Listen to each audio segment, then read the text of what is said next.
Shalom, queridos. Bendito seja o nome do nosso Deus, que nos deu a direção para vivermos na palavra. Jesus é a palavra. João, capítulo 1, versículo 14. Então, vamos com a palavra hoje em Isaías, capítulo 31. Isaías, capítulo 31, o Senhor anuncia juízo sobre aqueles que deixaram de confiar nele, em sua ajuda para confiar no auxílio do Egito. Como humanos, temos a tendência de confiar naquilo que vemos, contudo, a nossa fé se manifesta exatamente em confiarmos naquilo que não vemos. Como está escrito, assim fixamos os olhos não naquilo que se vê, mas no que não se vê, pois o que se vê é transitório, mas o que não se vê é eterno. 2 Coríntios 4:18. Isaías 31, de 1 a 3. Ai dos que descem ao Egito, ai dos que descem ao Egito em busca de ajuda, que contam com cavalos. Eles confiam na multidão dos seus carros e na grande força dos cavaleiros, mas não olham para o Santo de Israel, nem buscam a ajuda que vem do Senhor.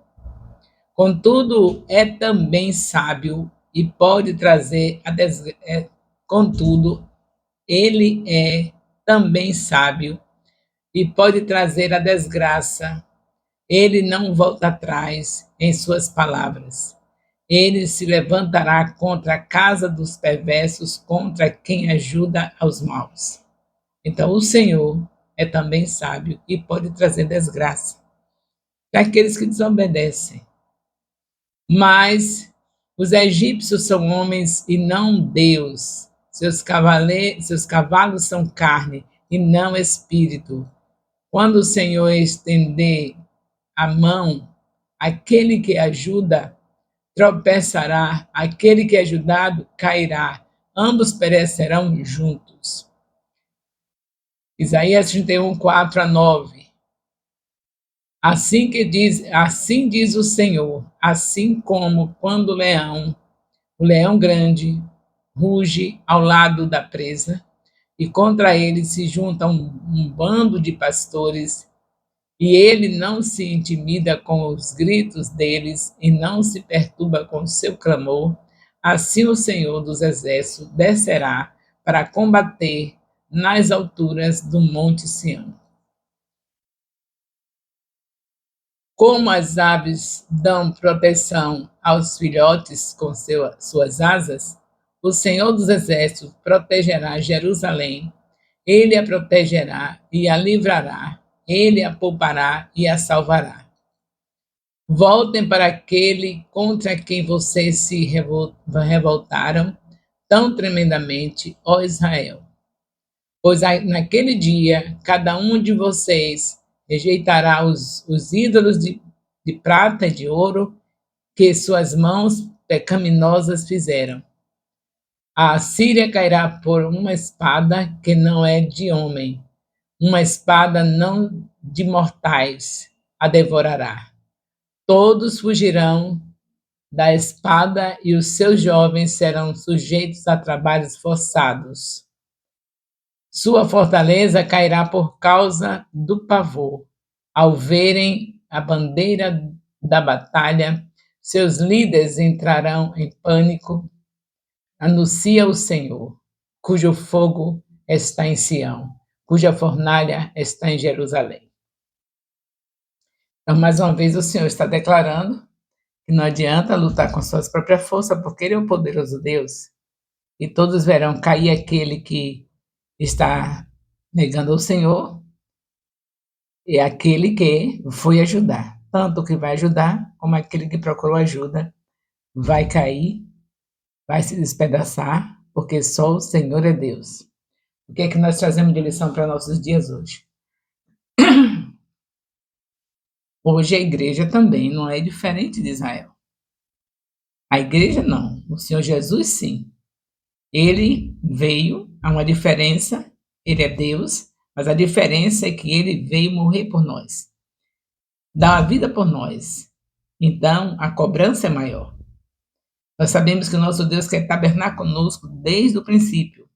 Lá em Êxodo nós já estudamos, porque desde maio de 2023 que nós estamos com o nosso estudo, nosso discipulado, e já estudamos no livro de Êxodo como o Senhor fez questão de estar tabernaculando com o homem, mandou fazer um tabernáculo, e ali ele estava presente no Santo dos Santos. Então o Senhor Deus não começou a história de Jesus, de um Jesus que desceu do céu de repente, chegou numa cruz e morreu. É uma história, e essa história é para ser contada, essa história é para ser estudada, essa história é para ter avaliação. Nós somos avaliados em faculdade, somos avaliados em colégio, e não podemos ser avaliados naquilo que Deus deixou para nós estudarmos? Ele não deixou para estudar? Para meditar de dia e de noite? Então, por que não honrá-lo? Um questionário que é feito pela sua discipuladora geral, a supervisora dos discipulados, é recebido pelos alunos, pelos discípulos, que os seus discipuladores recebem da mão da apóstola Rai, e vocês responderem é uma honra você apresentar diante de Deus as respostas corretas daquilo que Deus falou com você. Isso é uma honra você saber que esse é o estudo principal. Ou a faculdade e tudo mais, vai para o túmulo. Ninguém toma de você o seu conhecimento, mas vai para o túmulo. Morre com você lá. Mas só que esse estudo é para a eternidade. Então, quem é que tem mais valor? Porque eu sou avaliada lá fora e não posso ser avaliada dentro daquilo que é espiritual.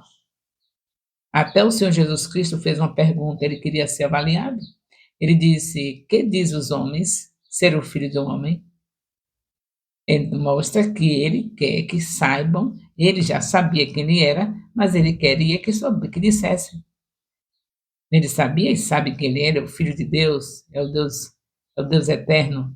Ele é Deus Pai, Deus Filho e Deus Espírito Santo. Então, a Trindade, ele sabe que ele faz parte da Trindade. Mas só que ele queria ser avaliado. Eu sei que você já estudou, que você já sabe tudo. Mas só eu preciso de ver o que você conseguiu. Eu não sou melhor do que Jesus. Ele quis ser avaliado. Eu também quero ser avaliada.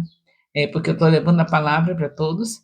Eu estou sendo a pessoa que faz os estudos, quer dizer, faço, não entrego os estudos para vocês, mas eu estudo também junto e quero ver até onde você entendeu. Isso é honrar a Deus. Obediência é honra a Deus. Toda desobediência é desonra a Deus. Então, em nome de Jesus, vamos prosseguir entendendo, né? E o Senhor quer que nós estejamos estudando e mostrando que entendeu. O que é que você entendeu aqui de Isaías 31? O que é que você entendeu? Eu preciso saber, porque nós estamos vendo que o profeta Isaías, desde 700 anos antes de Cristo, ele já estava falando de Cristo, profetizando o que iria acontecer com a terra, falando sobre o milênio, falando tanta coisa importante que nós precisamos saber. Então, a gente precisa saber até onde nós conseguimos. Você e eu, todos nós, para fazer o questionário, eu tenho que saber. Eu não faço questionário aleatoriamente. Tem que saber o que eu falei, a resposta que tem que ser dada. E vocês respondem e mostram que realmente vocês amam a palavra de Deus. Quem ama a palavra de Deus quer de todas as maneiras, quer de maneira festiva, quer fazer peças com a palavra de Deus, quer fazer jogral com a palavra de Deus, quer ministrar a palavra de Deus. Quem ama a palavra de Deus quer viver, praticar a palavra. Ninguém pratica sem saber o que está escrito.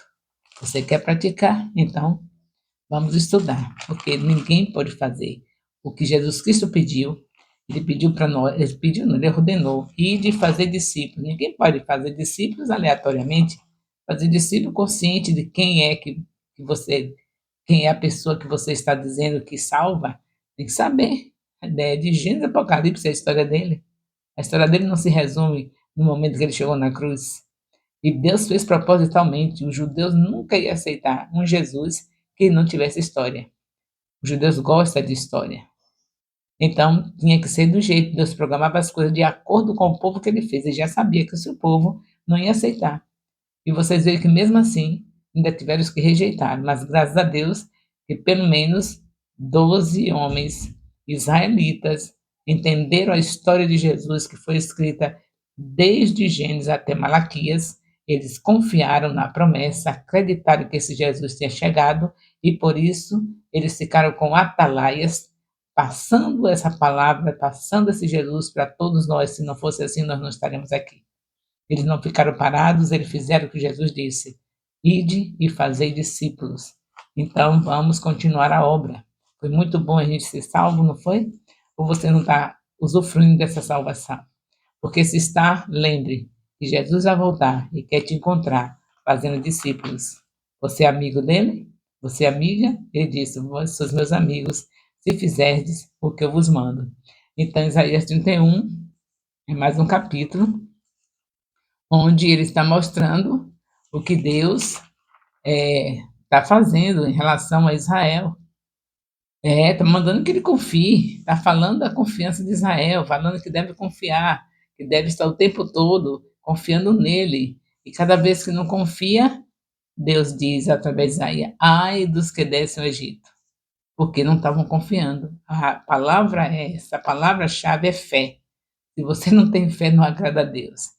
E os israelitas estavam faltando fé, procurando ajuda do Egito. Nós sabemos que a ajuda de Deus vem por nós. Se o Senhor quiser botar o Egito ou alguma nação ou alguma pessoa ao nosso favor, é Ele que escolhe e Ele que manda, não é a gente ir atrás de ajuda de homens quando Deus não mandou. Se Ele quer fazer diretamente com a mão dele, por que vai procurar? Então Israel queria, além de estar errados, ainda querendo que vencer os inimigos com as suas próprias forças. E não pode ser assim, de jeito nenhum. Nós precisamos de Deus em todos os momentos das nossas vidas.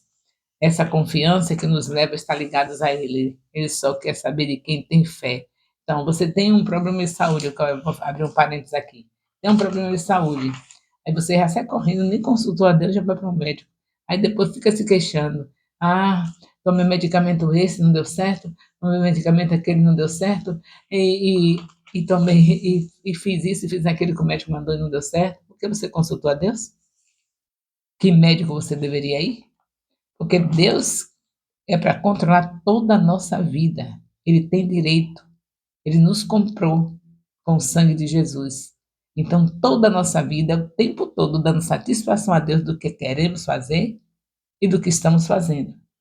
E aí a gente faz do jeito. Aí fica, sabe o quê? Aí acontece o seguinte: aí se você fica achando ruim, mas é uma verdade. Por que você não tem tempo para fazer, ganhar, discipular, ganhar, consolidar, discipular, enviar? Não tem tempo para responder um questionário. Porque vive fazendo coisas que Deus não mandou fazer. Talvez você seja uma pessoa que está se queixando, achando que tem razão, porque não tem tempo, porque eu estou doente, porque eu faço um sofrimento, porque eu fui ao médico, estou gastando uma fortuna. Como é que eu vou fazer discipulado agora nessa vida? Estou gastando é muito, estou fazendo. Por que você está fazendo tudo isso? Você se analise primeiro. Será que você consultou a Deus quando foi para essa clínica? Perguntou para a clínica se ele devia ir? Será que você consultou a Deus quando fez esse convênio? Consultou? Tudo é para ser orientado por Deus. Não é para ser escravizado pelas coisas desse mundo. A minha assistência médica é fabulosa. É? Você consultou a Deus? Você consultou a Deus, os médicos? Consultou tudo? Porque Deus, se você for na hora certa para o médico, vai dar tudo certo, exceto se você já tiver com a missão cumprida, que aí médico ninguém vai resolver. Mas se sua missão está cumprida, o Senhor, tendo um médico que você consultou a ele, você vai ter maravilhas, surpresa extraordinária. O médico vai acertar de vez na primeira remédio que passar e você não vai ficar dando desculpa esfarrapada para Deus que não está discipulando, não está ganhando, não está fazendo nada porque vive doente. Tudo depende de como você está vivendo. Na dependência de Deus, você consegue tempo para ganhar almas, para consolidar, para discipular e para enviar. Porque Deus não vai mandar você fazer uma coisa que Ele não lhe dê a condição de praticar. Agora, por que não está tendo condição? Porque não consulta a Deus para nada. Vive nos médicos dia e noite. Como é que a pessoa que vem de clínica em clínica vai ter tempo? Ah, mas eu aproveito o tempo enquanto estou lá na clínica. Ótimo, ainda bem que você tomou consciência disso. Enquanto você estiver nas clínicas, de clínica em clínica, você pode ganhar vida, sabia? Aproveite e use a maldição como bênção. Transforme em bênção. Logo que você não consultou o Senhor e está nessa correria para lá e para cá, fazendo coisas que Deus não mandou, aproveita onde você estiver. Diga, pelo menos assim, eu não lhe consultei, tá sendo uma bagaceira aqui, mas eu vou aproveitar e vou falar para esse pessoal aqui de Jesus. Não perca tempo. Até nisso você tem chance. Tá? De clínica em clínica, porque no consultor a Deus, para poder indicar a pessoa certa, o médico certo. Pronto, se arrependa por ter feito isso e aproveite a clínica que você está, sente ali com um campo missionário e diga para as pessoas que Jesus Cristo é o caminho, a verdade e a vida e ninguém vai ao Pai senão por Ele. Aí talvez a pessoa possa estar lhe censurando porque você está doente e está falando de Jesus.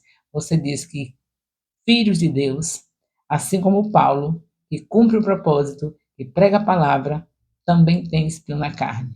Pode ser que essa enfermidade sua seja um espinho na carne e que Deus não tirou ainda porque você está tendo que ser ligado a Ele através disso. Se você não tivesse essa enfermidade, talvez você nem lembrasse que Deus existisse. Então é preciso, às vezes, um espinho na carne e você não dê isso como desculpa para não fazer a obra. Eu vou esperar ficar boa para poder.